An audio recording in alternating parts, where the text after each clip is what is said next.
March 8th, 2023, Wednesday of the second week of Lent. A reading from the Holy Gospel according to Matthew. As Jesus was going up to Jerusalem, he took the 12 disciples aside by themselves and said to them on the way, "Behold, we are going up to Jerusalem, and the Son of Man will be handed over to the chief priests and the scribes, and they will condemn him to death, and hand him over to the Gentiles to be mocked and scourged and crucified. And he will be raised on the third day." Then the mother of the sons of Zebedee approached Jesus with her sons, and did him homage, wishing to ask him for something. He said to her, "What do you wish?"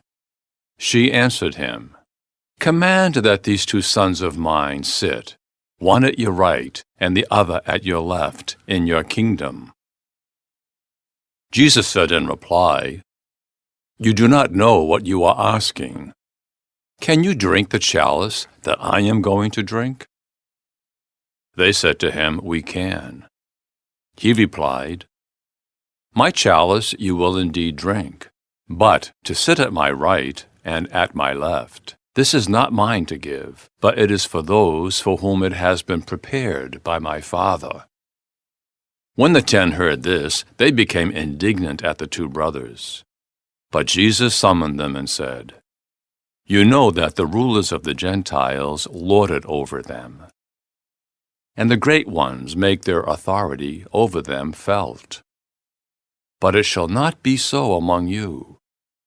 Rather, whoever wishes to be great among you shall be your servant.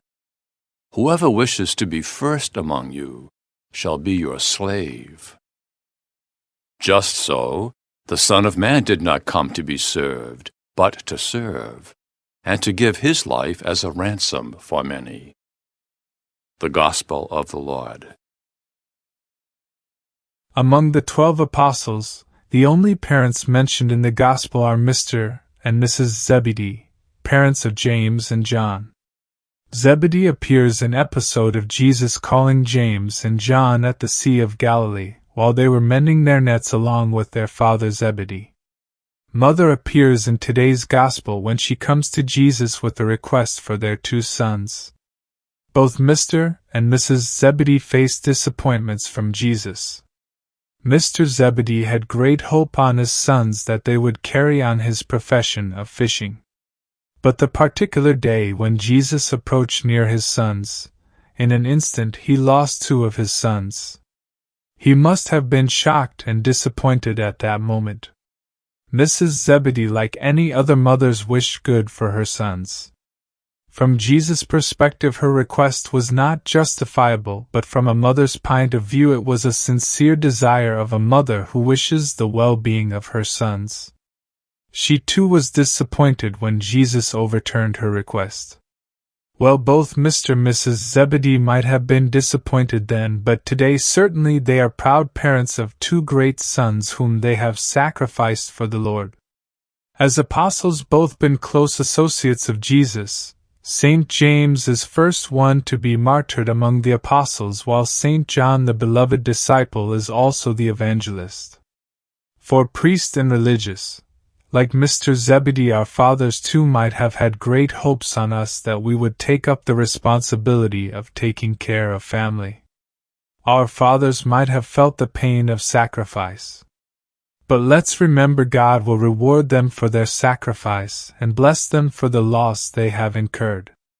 Like Mrs. Zebedee, our mothers too wish our well-being and praying to Jesus and requesting favors for us. Just like James and John have made their parents proud, now it's our turn to make our parents feel proud of us for who we are and what we do. Mr. and Ms. Zebedee have no regrets for losing their sons who were fishermen, but they have a great feeling for sacrificing their 2 sons to be fisher of men. What a blessed feeling our parents might be having to know that their son or daughter have been a priest or religious. Let's be grateful to our parents for sacrificing us to God's service and pray for them daily.